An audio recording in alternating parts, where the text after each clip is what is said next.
Me imagino que a muchos de ustedes les ocurre, cuando ustedes tienen en sus manos un libro nuevo, es inevitable uno, olerlo.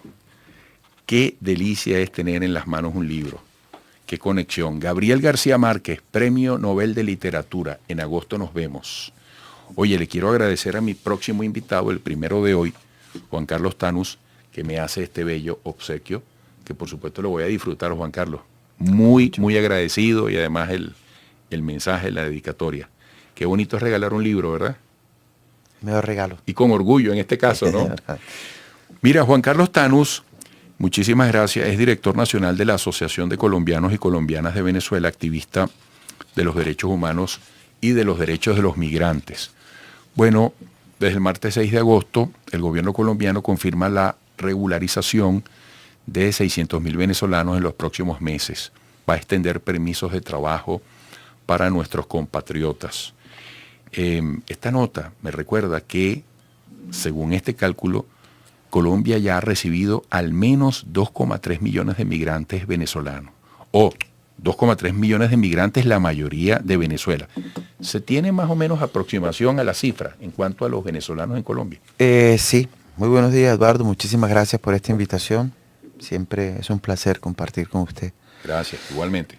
Sí, fíjese que el gobierno colombiano hace esfuerzos por sincerar el número de migrados en el territorio, más aún con todos los recursos que obtuvieron de la cooperación internacional en los años anteriores para atender el tema de la migración.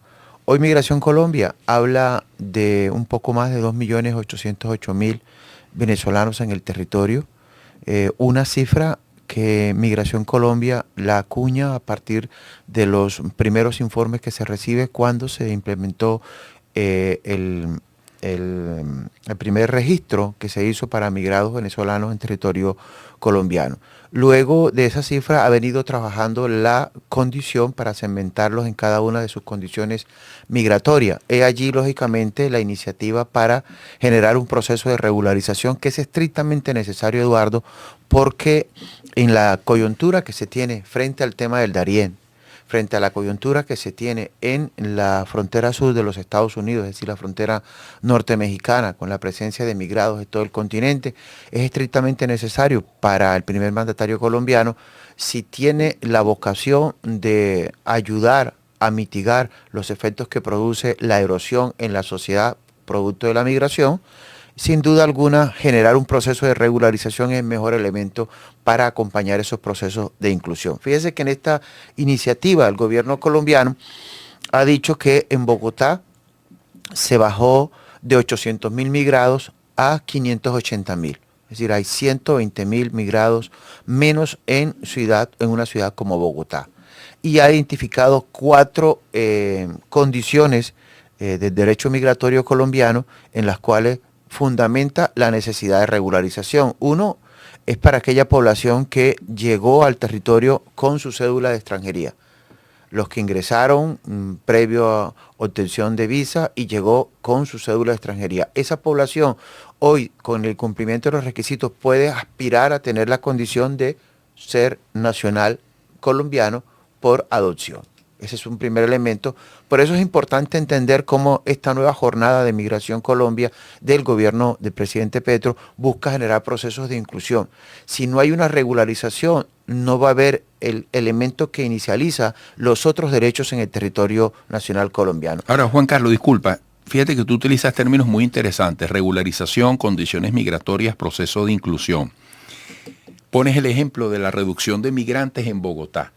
¿Por qué reducción de migrantes? ¿Porque cambió el estatus de quienes estaban allí o porque se fueron? No, porque digamos, en principio no están, ya no están.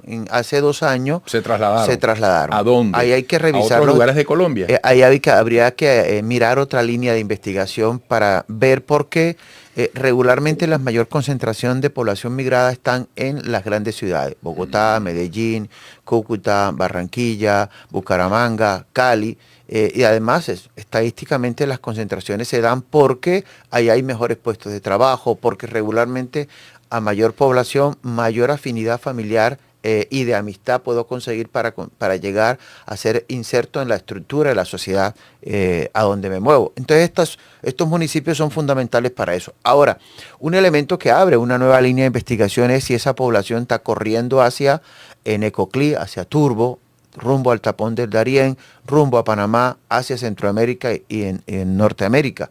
Ese sería primero una nueva línea para trabajarlo. Lo otro es, de acuerdo a la recomposición económica de Colombia, a lo mejor en estos momentos, no tengo cifra, Cali puede estar presentando mejor condición para puestos de trabajo, o Barranquilla, o incluso municipios aledaños como Soledad, donde ya alberga a una población sumamente importante, superan 32.000 en el caso del Departamento del Atlántico, y la población termina moviéndose. Pero en esencia esta nueva jornada pretende justamente eso, poder identificar dónde están y ya darle como el punto final a lo que fue el estatuto, porque el estatuto debe culminar con los procesos de naturalización o nacionalización en términos del derecho migratorio, pero además revisar con esos 400.000 que aún no tienen documentos algunos, porque en algún momento hicieron solicitud de estatus y o lo dejaron vencer o ingresaron sin llenar los requisitos. Migración Colombia que calcula que esta población puede estar superando los 400.000 en esa condición, es decir, están en situación de irregularidad migratoria. Y otra franja también importante que terminó regularizándose en un municipio y se trasladó para otro y no logra como, digamos, determinar su vocación de quedarse en el país. Lógicamente allí juegan otros elementos importantes que el gobierno colombiano está buscando que se genere los procesos de retorno, que son sumamente importantes. Cuando se inician regularizaciones, una parte fundamental de esta población no solamente se regulariza para quedarse, se regulariza también para tener la posibilidad de retornar, porque si yo vivo, pongo el ejemplo, en Necoclí o en Turbo o en Medellín y estoy en situación irregular, se me hace mucho más complicado llegar hasta Cúcuta para ingresar al territorio. Entonces, cuando se habla de regularización, se tiene en cuenta el inicializador de derechos, pero también se tiene en cuenta la otra condición que puede producir el retorno. 7 de 10 migrados en situación de irregularidad quisieran en algún momento volver a su país o regresar a su país. Si las condiciones económicas te permiten, puedes hacerlo de la clase media. Una vez al año vas a tu país y retornas, ¿no? Pero si estás irregular, no lo puedes hacer. Ese es un elemento importante que ha considerado Migración Colombia para esta nueva jornada. Sin duda es una de las jornadas más llamativas porque puede concluir un ejercicio que nosotros lo hemos considerado un incesto político, lo que fue el estatuto y toda la experiencia en el gobierno de Duque, pero desarrolla la posibilidad de mejores y mejores condiciones de vida de la población que está hoy en territorio colombiano. Juan Carlos, estás desglosando cifras con un manejo social, es decir, le estás dando una connotación a los números. Y en ese aspecto te pregunto, ¿hay manera de hacer balance sobre el impacto del migrante venezolano en la vida del colombiano? ¿De qué manera se adapta? ¿De qué manera aporta? ¿De qué manera representa incomodidades? ¿De qué manera forma parte de un problema? ¿Es posible una apreciación en ese aspecto?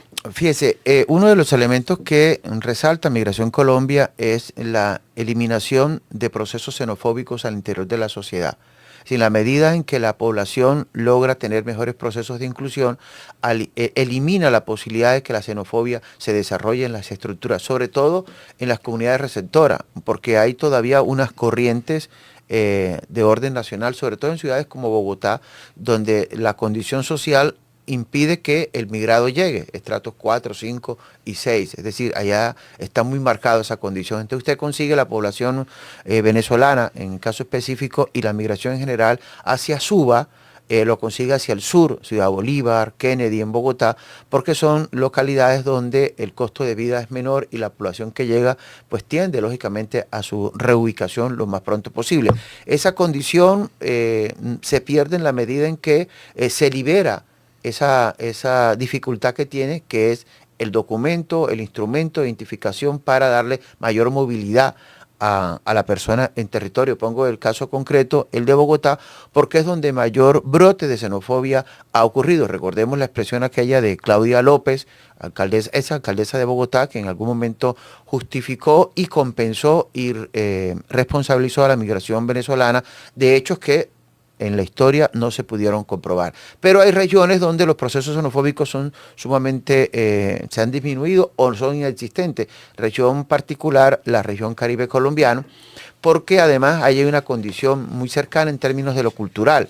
La migración que se ha hecho desde el centro-occidente hacia todo el Caribe colombiano tiene la particularidad que hablamos igual, vestimos igual, somos culturalmente los mismos, nos une la guajira colombiana y venezolana, y allí la xenofobia se reduce. Sí ha habido un impacto muy positivo en renglones de la economía. Ya la migración venezolana paga renta en el territorio, es decir, la DIAN, que es la Dirección de Impuestos y Aduanas Nacionales, con mucho significado, ha entregado un informe de el aporte que hace en materia de renta la migración venezolana. Puede ser muy pequeño en comparación con todo el ingreso, pero es muy significativo, 0.56. Eso es importante, pero además de eso ya la migración que se regulariza tiende lógicamente a entrar en igualdad de condiciones frente al resto de la sociedad. Paga el IVA al momento de comprar, tiene como recibir su factura, puede hacer la compensación. Yo creo que es importante valorar todo esto y que de una manera directa reduce esa condición xenofóbica que se había despertado en el territorio colombiano. Juan Carlos, gracias por todos los datos que has traído.